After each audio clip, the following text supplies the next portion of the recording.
Tessa Hannigan did not intend to buy anything the afternoon she ducked into Wilmot and Wren's Antiques, seeking shelter from a surprise April shower. She shook rain from her coat, letting her eyes wander through crooked aisles of chipped porcelain and silver frames. Half hidden behind a tower of hat boxes, a wooden music box caught her attention. The grain was dark walnut, polished but scarred in places, and the lid was inlaid with mother-of-pearl swallows circling a crescent moon. She touched it absently, and the air seemed to tighten around her. On the underside, carved so small she nearly missed it, was the line, "For the night when three sing as one." The shopkeeper, a man with spectacles that magnified his eyes like fishbowls, claimed no knowledge of its origin. "Came in a steamer trunk from an estate sale upstate," he shrugged. "Doesn't wind, I'm afraid. Mechanism must be seized." "How much?" Tessa asked before she could stop herself. $24 later, she was on the subway, cradling the box in damp arms, half listening to the echo of memory tugging at her like a loose thread. A fragment of a lullaby, her mother's voice, ghosted at the edges of her thoughts. She waited until evening to examine the box again, settling it on her kitchen table. The key, shaped like a swallow in flight, turned only a quarter before jamming. No music, only a dull click. She tried a gentle shake, and something inside rattled. Frustration rose. Then, without thinking, she hummed the scraps of tune circling her mind. "Moonlight falls on silver seas, carry you home on quiet breeze." The click sounded again, softer, almost responsive. Yet the lid stayed shut. Tessa's breath caught. That lullaby. She hadn't heard it since childhood evenings in the rambling farmhouse in Sable Creek, when Mary Ann Hannigan sang three drowsy children to sleep. After their mother's fatal aneurysm and their father Daniel's death 14 years later, the lullaby dissolved into the rift that tore the siblings apart. Roman had stormed out after the funeral, furious that their older sister Celia intended to sell the farm to cover debts. Celia accused Roman of delusion, Tessa of cowardly silence, and drove away in a rented van stuffed with heirlooms. 5 years passed. Birthdays, holidays, even the settlement of the farm sale came and went without reconciliation. Now Tessa stared at the silent box as if it had spoken her name. She filmed a short video ending on the inscription and sent it to both of them with a single sentence. "Do you remember Mom's lullaby?" Celia replied first, 3 dots, then nothing, then, "Where did you find that?" Roman's response arrived 2 hours later. "Thought it was lost forever. We need to talk." 2 nights after that, Tessa crossed the rickety front porch of the old farmhouse for the first time in half a decade. The bank's for sale sign still leaned drunkenly in the yard. The buyer had fallen through after a zoning dispute, leaving the house in limbo. Candlelight glowed through lace curtains. Celia's doing.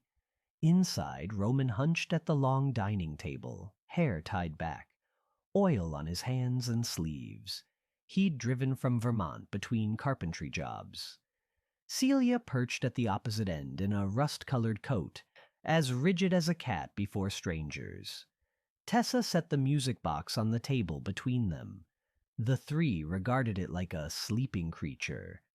Roman traced the inlay of swallows, gentler than Tessa expected from her broad-shouldered, quick-tempered brother. Celia leaned forward, eyes glinting with an appraiser's calculation. "When 3 sing as one," Roman read. "Mom always said that line after the last verse." Celia nodded slowly. "Except we each had a different last verse." Tessa met her gaze. "You too?" They compared memories. Celia recalled a verse about fields of amber grain, Roman one about forests tall and deep, and Tessa her silver seas. 3 endings to one song, each incomplete without the others. Examination of the box revealed 3 narrow keyholes beneath the main key, obscured by a sliding panel. None held a key. Yet when Tessa turned the swallow again, it halted at the same quarter, waiting, as though for accompaniment.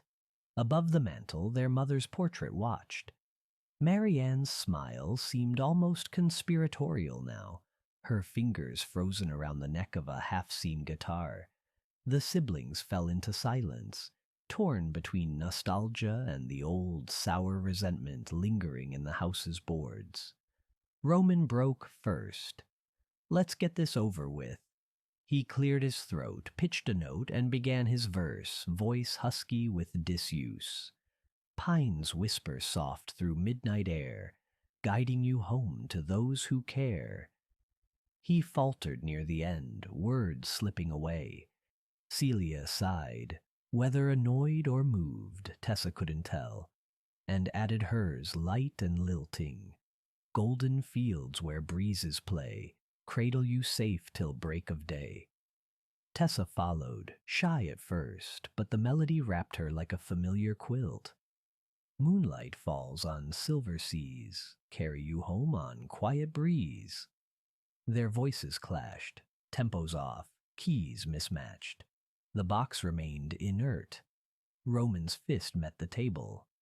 "We can't even sing together."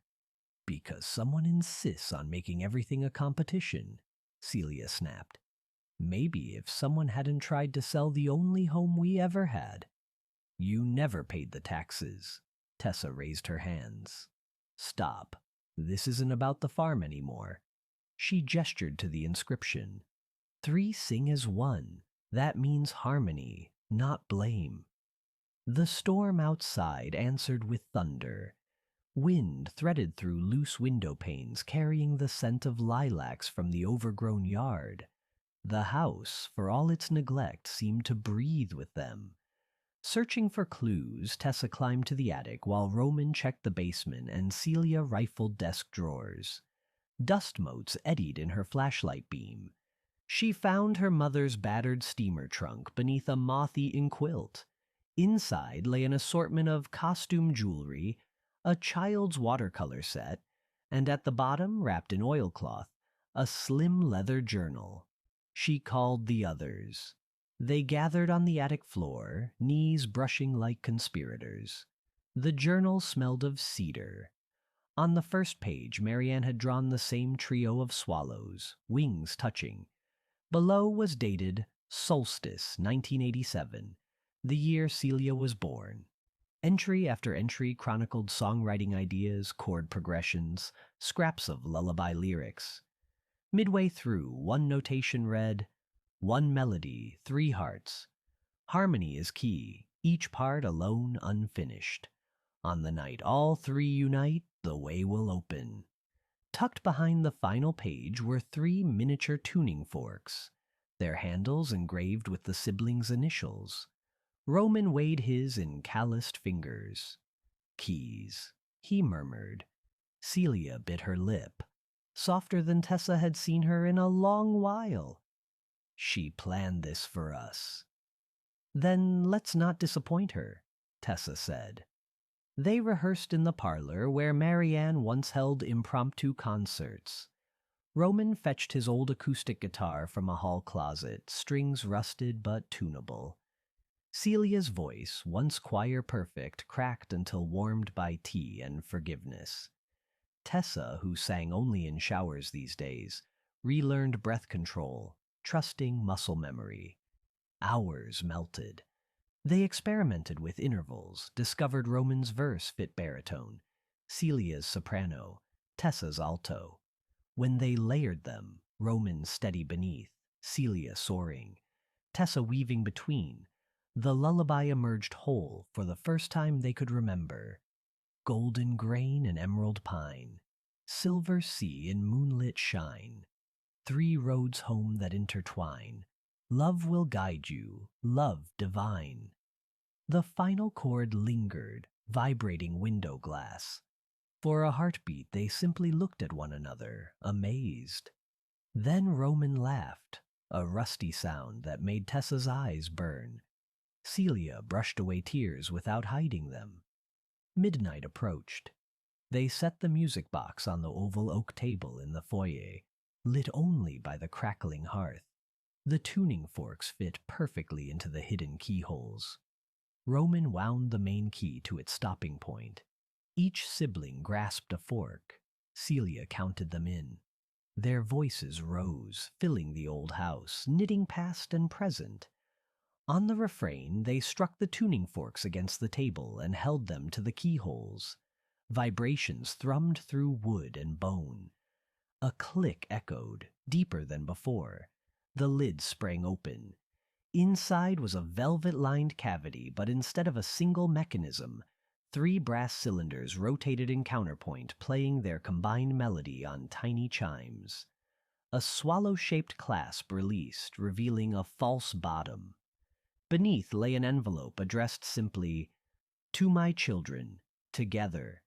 Beside it, a tarnished silver key whose bow depicted 3 interlocking rings. Roman lifted the envelope with trembling hands. They unfolded the letter. "My beloved Celia, Roman, and Tessa, if you are reading this, you have done what I prayed for. Found your way back to each other through song. Music was always our true language. Now it must guide you once more. The key belongs to Safety Deposit Box 317 at Sable Creek Savings. Inside you will find copyrights and master tapes for the songs I sold under contract the year before I met Daniel. The label buried them, and I reclaimed ownership upon his death. But music meant little without the voices I wrote it for, you 3. There is more. You may have sensed that Daniel loved you as his own, yet he was not your biological father. Your father was my writing partner, Evan Gray. He died before knowing you." Daniel stepped in without hesitation. His only wish was that you never doubted his love. I leave this truth not to wound, but to free you from the silence that hurt our family. Whatever anger has grown between you, let it fall away as your harmonies once lulled you to sleep. Share the songs, share the royalties. Use them to keep the farm, or let it go if that is what you choose, so long as you choose it together. All my love, Mom. Silence followed, punctuated by distant thunder. Tessa felt the house tilt gently, as though adjusting to new foundations. Roman cleared his throat. "So, Dad, Daniel, he knew and never said." Celia traced the paper. "And Mom wrote songs worth enough to settle everything." Tessa closed the lid of the box, which chimed the lullaby's first 4 notes, then rested. "She gave us the means, but made sure we could only claim it united. Clever." A laugh bubbled through Celia, half sob, half relief. She reached for Roman's hand. He hesitated, then clasped hers firmly. Tessa covered them both. The circle felt fragile yet unbreakable. Dawn seeped gray-pink through the lace curtains. With it came clarity. They brewed coffee in the dusty percolator, made toast from a loaf Celia had brought, and drafted plans at the kitchen counter. Step 1, drive to town when the bank opened. Step 2, secure the tapes, hire an entertainment lawyer. Step 3, reassess the farm. Roman proposed converting the barn into a recording studio.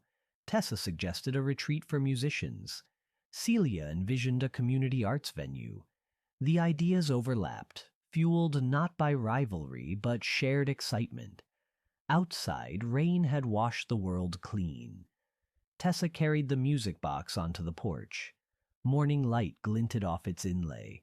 When she opened it, the cylinders played on their own power. No winding necessary now. The lullaby drifted across lilacs and wet grass. Over the fields their mother once walked, into the woods where Roman built forts, down the creek where Celia practiced ballet on river stones. It sounded less like an ending than a prelude. Roman joined her, then Celia. Without prompting, the 3 sang along softly. Neighboring robins answered. In that mingling of old song and new day, the grudges that had seemed so large shrank to manageable size, mere shadows behind them. They would argue again over contracts, schedules, whether to paint the farmhouse teal or sage. But something essential had shifted. The music box would forever require 3 voices to unlock. Likewise, their future now required all of them, discord and harmony alike. When the final note faded, Celia closed the lid, smiling at her siblings. Ready to go?